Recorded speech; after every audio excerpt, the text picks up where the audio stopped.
My parents say I should give my sister my apartment because she's actually grateful, unlike me. Hi everyone. Today's story will blow your mind, but really quick, if you enjoy this content, hit that subscribe button.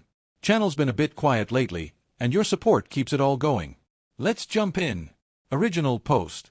I'm sitting in my apartment right now, the one I worked my ass off to buy, staring at yet another text from my mother about how I don't appreciate anything in life. The irony isn't lost on me.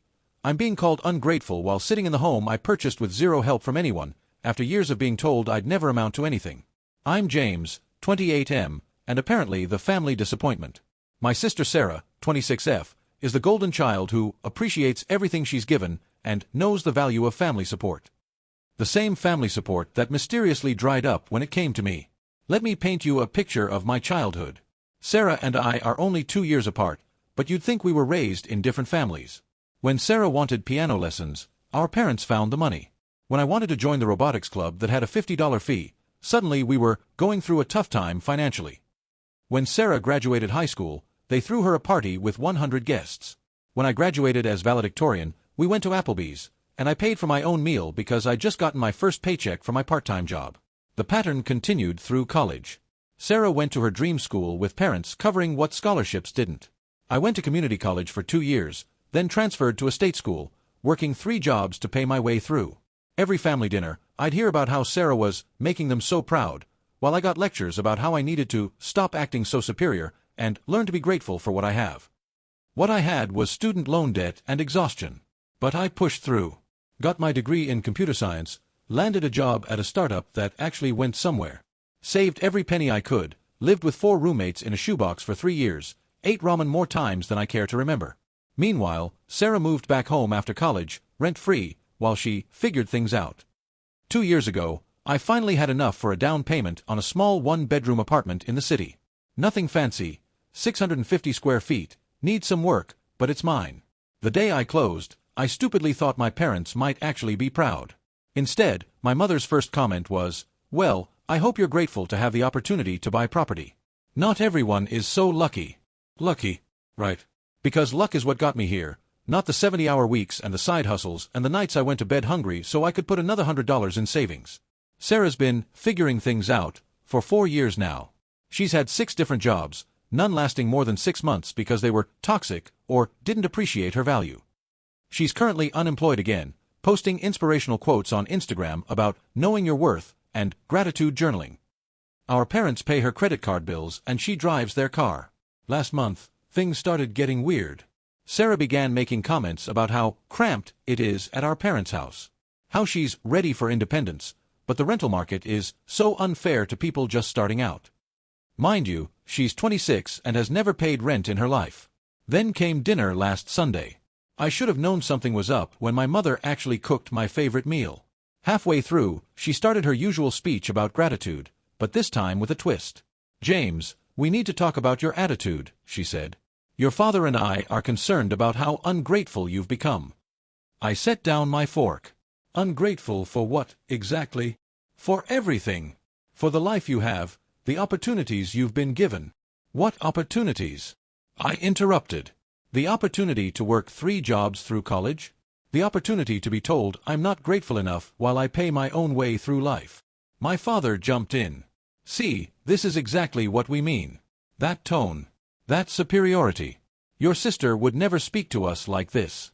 Sarah sat there, doing her best impression of a saint, nodding along with this practiced sadness in her eyes. "Sarah appreciates what she has," my mother continued. "She's grateful for our support.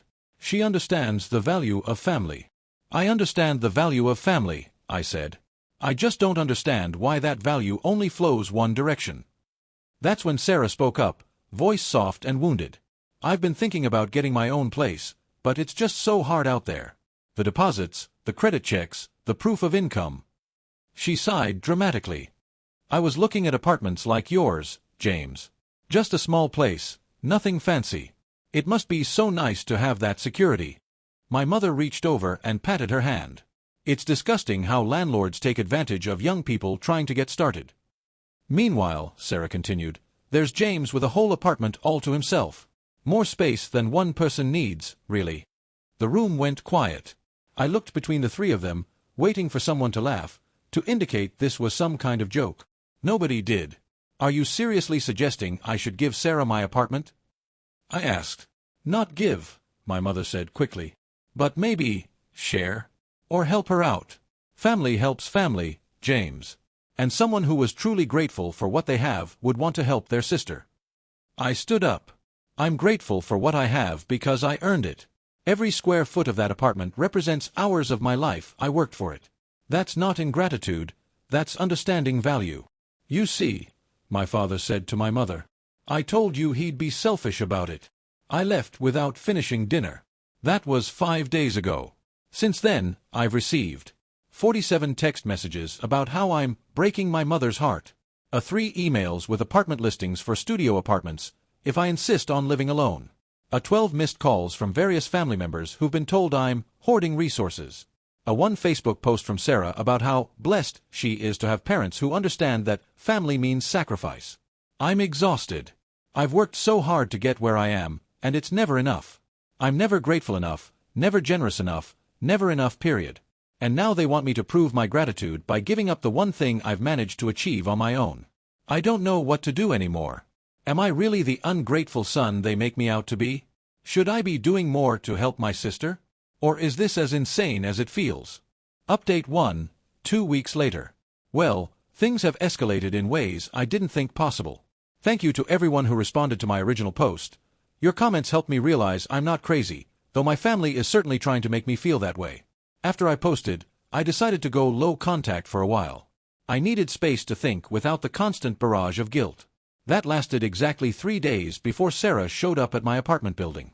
She was standing outside when I got home from work, holding a coffee and looking like butter wouldn't melt in her mouth. Hey, big brother, she said. I thought we should talk, just the two of us. Against my better judgment, I let her in. She made a big show of looking around, commenting on everything. Oh, this is nice. So much natural light. Is that a dishwasher? Mom and Dad's dishwasher has been broken for months. And look at all this closet space. She settled onto my couch like she owned it. I wanted to apologize for dinner. I didn't mean for things to get so tense. Really? I said. Because it seemed pretty orchestrated to me. She gave me this wounded look she's perfected over the years. James, I'm hurt you'd think that. I was just sharing my feelings. Is it wrong to want independence? To want what you have? What I have, I worked for. I know that, she said, though her tone suggested otherwise. But you have to admit, you had advantages I didn't. I nearly choked on my water. What advantages? You're a man, for one.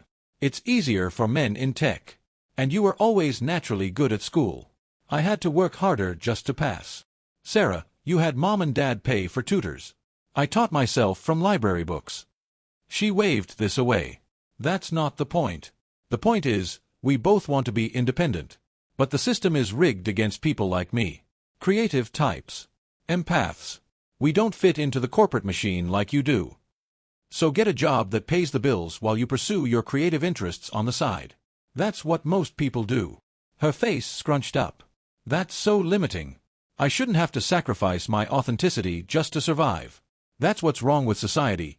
People like you just accept it instead of demanding better. People like me. People who've forgotten what it's like to struggle. Who hoard resources instead of sharing with those who need them. I haven't forgotten anything. I remember every double shift, every skipped meal, every... God, you're so dramatic, she interrupted. Poor James, had to work for things. Meanwhile, I'm literally homeless. You live with our parents rent-free. That's basically homeless for someone my age. Do you know how humiliating it is to bring dates back to my childhood bedroom? To have Mom commenting on my life choices every day? You escaped. You got out. And now you want to keep me trapped there. She stayed another hour, alternating between guilt trips and thinly veiled threats. How concerned our parents were about my mental health and my inability to maintain family relationships. How they were thinking about getting me help for my hoarding tendencies and antisocial behavior. After she left, I installed a Ring doorbell. That was Monday. By Wednesday, the campaign had intensified. My aunt called to tell me she was praying for my soul.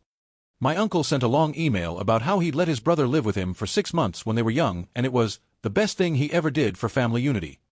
My cousin texted asking if it was true I had a whole empty bedroom I was refusing to share. I don't. It's a one-bedroom apartment.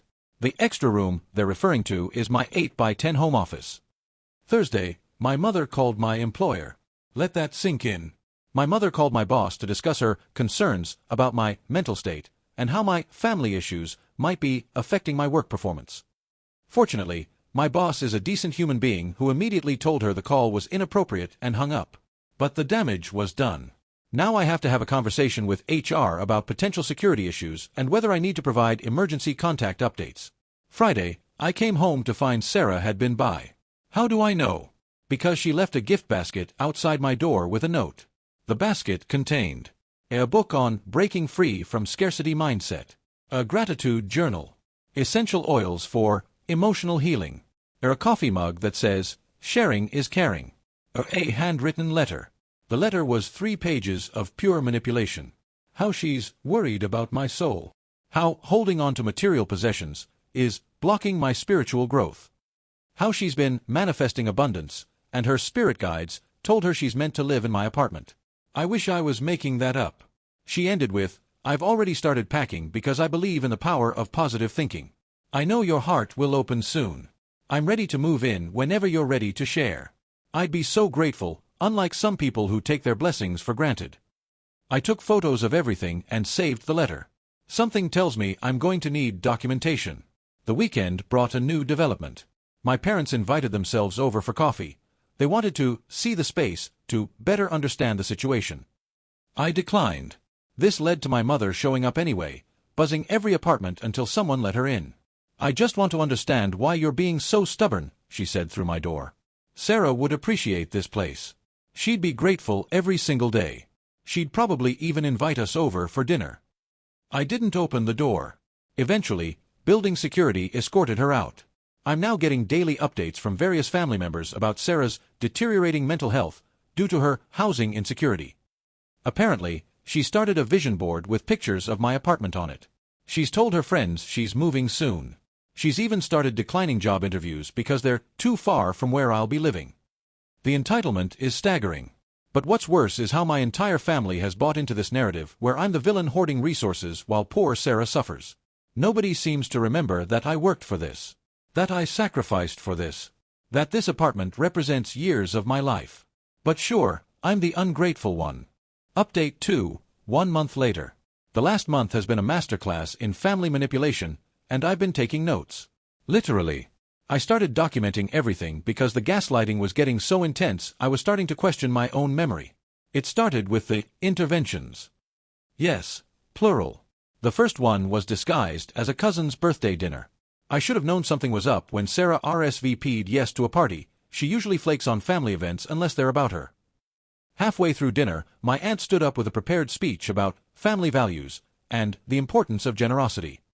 Then, one by one, family members shared how concerned they were about my selfishness. My cousin Michael talked about how he'd shared his Xbox with his brother growing up. My aunt reminisced about how her grandmother housed 12 people during the Depression. My uncle shared a Bible verse about camels and needles. Sarah sat there with tears rolling down her cheeks, occasionally whispering, "I just want to be independent," to whoever was sitting next to her. When it was my turn to speak, I said, "This isn't about sharing toys or temporary hardship. This is about my home. The apartment I bought with money I earned. If Sarah wants independence, she can achieve it the same way I did, by working for it. But the market is different now." Sarah wailed. "It's impossible for people like me." "People like you?" I asked. "Creatives. Empaths. People who prioritize meaning over money." My mother nodded sympathetically. "She's right, James. Your generation had it easier. I'm 2 years older than her." The dinner devolved from there. I left early, but not before my uncle cornered me to say he was disappointed and that my grandparents would be rolling in their graves at my selfishness. The second intervention was more subtle. My father asked me to help him move some furniture. When I arrived, it was just him, my mother, and Sarah in an empty room. They'd rehearsed this one. "Son," my father started, "we've failed you somehow. We must have, for you to turn out so cold." My mother dabbed at her eyes. "Where did we go wrong? We tried to raise both our children with values." Sarah chimed in, I don't blame you, Mom. Some people are just born without natural empathy. It's not your fault, James is. She trailed off delicately. Is what? I demanded. Different, she said softly. Unable to feel what others feel. It's actually sad. I feel sorry for you, James. Living alone in that apartment, no real connections, hoarding your resources like some kind of dragon. I walked out. But the seed was planted. Was there something wrong with me? Was I really the cold, unfeeling person they painted me as? Then came the social media campaign. Sarah started posting daily. Pictures of her cramped childhood bedroom with captions like, "Grateful for any roof over my head, folded hands, #blessed, #family first." Photos of apartment listings with, "One day." Glowing star #manifesting independence, #grateful heart. Inspirational quotes about how the universe provides for grateful hearts, and those who share receive abundance tenfold. My mother shared every post with comments like, "So proud of your grateful heart, sweetie," and "Your positive attitude inspires me daily." Other relatives piled on with hearts and prayer hands emojis. Then Sarah escalated. She started a GoFundMe. "Help a Grateful Heart Find Housing," the title read. In the description, she painted herself as a struggling creative who'd been let down by the system and was just looking for a chance to prove herself. She mentioned having a brother who was successful in tech, but was unable to help due to his own struggles with empathy and connection. She raised $3,000 in 2 weeks. From my own relatives. When I confronted my parents about it, my mother said, "Well, if you won't help her, what choice does she have? At least other people understand gratitude." The parking started 2 weeks ago. Sarah would park outside my building and just sit there. Sometimes she'd be on her phone, sometimes reading, sometimes just staring at my window. When I confronted her, she said she was visualizing her future, and I couldn't police where she parked on public streets. Building management said they couldn't do anything unless she tried to enter the building. So she got smarter. She started timing when residents would go in and out, slipping in behind them. She'd wander the halls, knock on my door, just to chat, leave little notes and gifts. The gifts got progressively weirder. A key holder shaped like a house with "Home is where the heart is" engraved on it. A doormat that said, "Welcome to our home." A plant with a note, "To help our apartment feel more alive." A copy of her apartment key from our parents' house with a sticky note, "In case you want to see how the other half lives." Last week, I found out she'd contacted my landlord. Pretended to be my girlfriend who'd lost her key, trying to get a copy made. Fortunately, my landlord called me to verify, but it was close. Then came the nuclear option. My parents called to inform me they were updating their will. Previously, everything was to be split 50-50 between Sarah and me. Now, because of my clear financial success and Sarah's ongoing struggles, they felt it was only fair to leave everything to her. "You already have an apartment," my father said. "Sarah has nothing. This will even things out. Besides," my mother added, "you've made it clear you don't need family support. So why would you need an inheritance?" The subtext was obvious. Give Sarah the apartment, or lose your inheritance. The thing is, I never counted on an inheritance anyway. I've built my life assuming I'd get nothing from them, because that's what I've always gotten. But Sarah knew exactly what she was doing. That night, she texted, "I hope you know I tried to talk them out of changing the will. I told them it wasn't fair to you. But they said you've made your choice. It's not too late to fix this, you know. We could be roommates. Wouldn't that be fun? I promise I'd be the most grateful roommate ever." I didn't respond. But I did call a lawyer. The harassment has escalated. Daily texts from family members. Sarah started telling people we've agreed to a trial period of her living with me.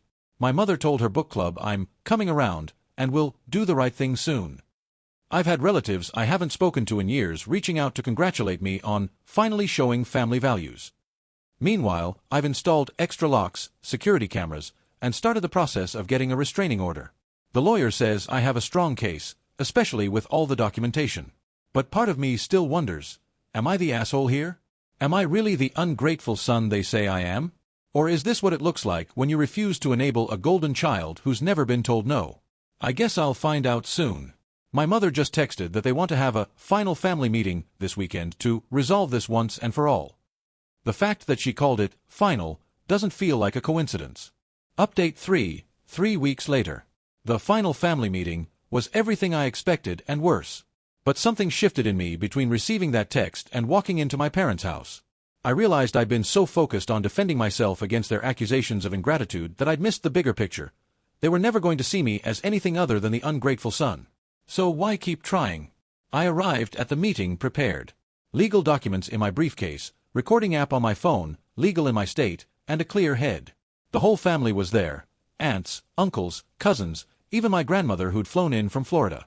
Sarah had staged the living room like a courtroom, with her sitting in my father's recliner like she was holding court. My mother started with tears already in her eyes. "James, we're all here because we love you and we're concerned about the person you've become." "The person I've become," I repeated slowly. "You mean employed, independent, self-sufficient, cold," my grandmother interjected. "You've become cold, James. Where's the sweet boy who used to share his Halloween candy with his sister? He grew up and realized his sister was taking all the good pieces and leaving him with the Smarties," I said. Sarah gasped. "I can't believe you're still holding onto childhood resentments." "I'm not. I'm pointing out a pattern that started with Halloween candy and apparently ends with real estate." My father stood up. "Enough. James, this is simple. Your sister needs help. You have the means to help her. The fact that you refuse shows us who you really are." "And who is that?" "Someone who values money over family. Someone who hoards resources while his sister struggles. Someone who worked 70-hour weeks while Sarah posted inspirational quotes on Instagram." I interrupted. "Someone who paid his own way through school while Sarah got a free ride? Someone who bought his own place while Sarah refused every job that didn't align with her values." My aunt clutched her pearls. "Listen to yourself. So bitter. So ungrateful." That's when I laughed. Actually laughed. "You know what? You're right. I am ungrateful. I'm ungrateful for parents who see my success as something to be redistributed rather than celebrated. I'm ungrateful for a sister who views my hard work as her safety net. I'm ungrateful for a family that calls me selfish for keeping what I earned." The room went silent. "But mostly," I continued, "I'm ungrateful for years of being told I'm not enough. Not grateful enough, not generous enough, not family-oriented enough. So let me make this crystal clear. I will never, ever give Sarah my apartment. Not as a gift, not as a loan, not as a shared space. Never." Sarah burst into tears. "I knew it. I told you all he hated me. He's always hated me." "I don't hate you, Sarah. I nothing you. You're just another entitled person who thinks the world owes her something. The only difference is we share DNA." My mother stood up, shaking. "If you walk out that door without agreeing to help your sister, you're no longer welcome in this family." I pulled out the folder from my briefcase. "I figured you'd say that. So I came prepared." I handed out copies to everyone. "This is a cease and desist letter from my attorney. Sarah is to stop coming to my building, stop contacting my employer, stop spreading false information about me on social media, and stop attempting to access my apartment. Any violation will result in a restraining order and potential legal action." The room erupted. Accusations flew. How could I involve lawyers in a family matter? How could I be so cruel? So unfeeling? So ungrateful? Sarah snatched the letter, read it, and her face went pale. "You're serious? You're actually choosing your apartment over your family?" "No," I corrected. "I'm choosing my self-respect over your entitlement. There's a difference." I stood to leave. My father blocked the door. "You're making a mistake, son. Family is forever. That apartment is just stuff. That stuff represents years of my life. Hours worked, meals skipped, sacrifices made. If family is forever, where was that family when I was struggling? Where was that family when I needed help? Oh right, they were too busy making sure Sarah had everything she needed." "We did our best," my mother wailed. "No, you did your best for Sarah. For me, you did the minimum. And now you want me to be grateful for that? Fine. Thank you for the minimum. Thank you for teaching me to rely on myself. Thank you for showing me that family love comes with conditions and price tags. I'm grateful for all of it because it made me who I am, someone who doesn't need you." I pushed past my father and left. Behind me, I could hear Sarah screaming about how I was ruining her life, and my mother sobbing about where she went wrong. My phone started buzzing before I even reached my car. Texts, calls, voicemails. I turned it off. That was 3 weeks ago. Since then, Sarah violated the cease and desist within 48 hours by showing up at my building. I called the police. She was issued a warning, as she violated it again by having flying monkeys contact my employer. I filed for a restraining order. It was granted, and my parents officially disinherited me and sent a formal letter stating I was no longer part of the family. I framed it. Various relatives have reached out to tell me I'll regret this when my parents are gone. I asked them where this concern for regret was when I was working 3 jobs to pay for college. Sarah started a new GoFundMe claiming she was escaping an abusive situation and needed funds for housing. It was taken down after I provided evidence of her harassment. She's now living with our aunt, who's already complaining on Facebook about Sarah's temporary stay extending indefinitely. I've changed my locks, upgraded my security system, and started therapy to deal with the lifetime of gaslighting I apparently normalized. My therapist says I'm not ungrateful, I'm just done. Done trying to earn love that should be freely given. Done being the scapegoat for Sarah's failures. Done apologizing for my success. My apartment is peaceful now. No surprise visitors, no manipulation disguised as concern, no guilt trips over Sunday dinner. Just me, my space, and the satisfaction of knowing I earned every square foot of it. I've started reaching out to friends I distanced myself from because my family didn't approve. I'm dating someone new who can't believe my family expected me to give away my home. I'm even considering a promotion that would require relocation, something I never would have considered before because family stays close. The other day, I ran into a mutual friend who'd heard Sarah's version of events. "Is it true you made your sister homeless?" she asked, eyes wide with judgment. "No," I said simply. "I just stopped being her safety net. She's an adult with parents who coddle her, relatives who fund her, and a college degree she refuses to use. If that equals homelessness, that's a choice she's making." "But she's your sister, and I'm her brother. Funny how that relationship only goes one way." The friend huffed and walked away, probably to report back to Sarah. "I don't care. I'm done caring what they think, done defending myself, done trying to prove I'm grateful enough. Because here's what I've learned, they don't want my gratitude. They want my submission. They want me to be grateful for the scraps while Sarah gets the feast. They want me to work hard so Sarah doesn't have to. They want me to achieve so Sarah has something to claim. Well, they can want all they like. This ungrateful son is done giving. My apartment is small, but it's mine. My family is gone, but they were never really mine anyway. My future is uncertain, but for the first time, it's actually mine to decide. And for that, I'm genuinely, authentically, unapologetically grateful." Final update, 3 months later. I wasn't planning to update again, but something happened yesterday that felt like the universe's way of saying, you made the right choice. So here we are. First, let me catch you up on the last 3 months. Life without my family's constant criticism has been enlightening. I didn't realize how much energy I was spending defending myself until I stopped. My work performance improved so much I got promoted. My anxiety, which I'd attributed to work stress, virtually disappeared. Turns out it was family stress all along. Sarah, from what I hear through the grapevine, has been kicked out of 3 relatives' homes. The pattern is always the same. She moves in temporarily, refuses to contribute or follow house rules, creates drama, and gets asked to leave. She's currently couchsurfing and telling anyone who'll listen that I ruined her life by being too selfish to share. My parents sold their house. Apparently, supporting Sarah's lifestyle while retired wasn't sustainable. They're now in a small apartment, still funding her daily Starbucks and yoga classes, still convinced she just needs the right opportunity. They've told everyone they downsized by choice to simplify their lives, not because their golden child bled them dry. I know all this not because I've been in contact, but because relatives periodically reach out to update me, always ending with some variation of, "Don't you feel guilty?" No, I don't. I feel free.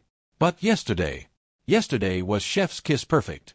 I was having lunch at a cafe near my office when I heard a familiar voice. Sarah, at the table behind me, on what was clearly a job interview. I kept my back turned and listened. "I'm just looking for a company that values authenticity," she was saying. "My last few positions weren't good fits because they expected me to compromise my values for corporate profit." The interviewer asked about her work history, noting the gaps. "Oh, I've been dealing with some family trauma," Sarah said, her voice dripping with practiced sorrow. "My brother, he's in tech, very successful. He basically made me homeless. I've been focused on healing and gratitude work, but I'm ready to channel that pain into productivity." The interviewer made non-committal sounds and asked about her skills. "I bring emotional intelligence, creativity, and gratitude to everything I do. I believe in manifesting success through positive energy rather than toxic hustle culture. That's interesting. But what about practical skills? The posting mentioned Excel proficiency, project management experience.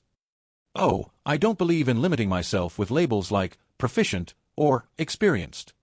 I'm a quick learner when I'm passionate about something. The interview didn't last much longer.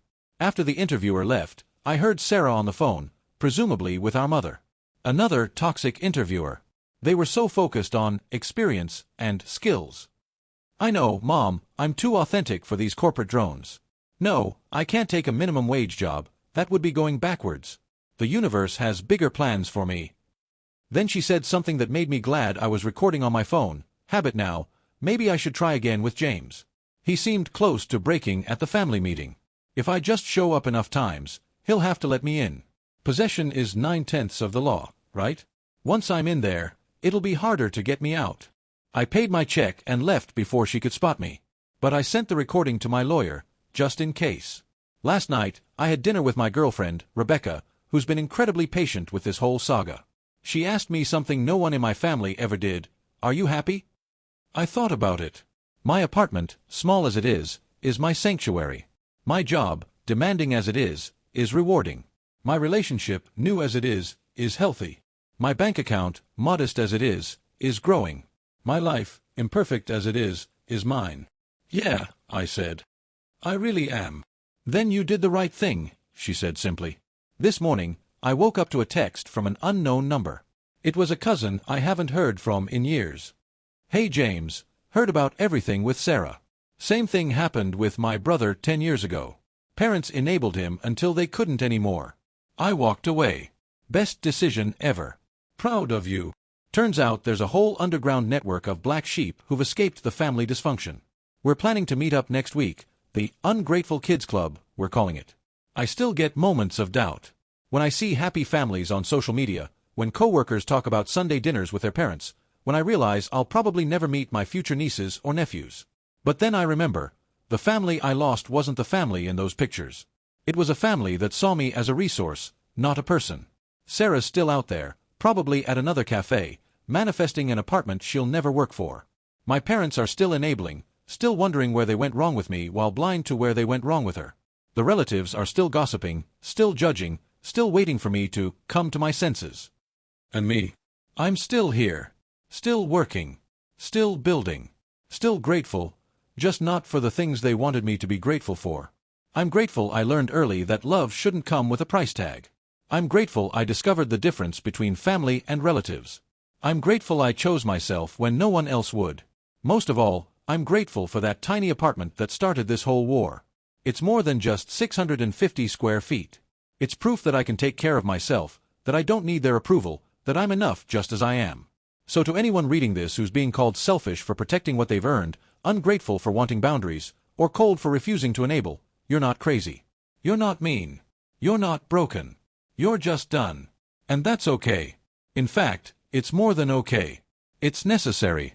Trust me, from one ungrateful child to another, the view from the other side is worth it.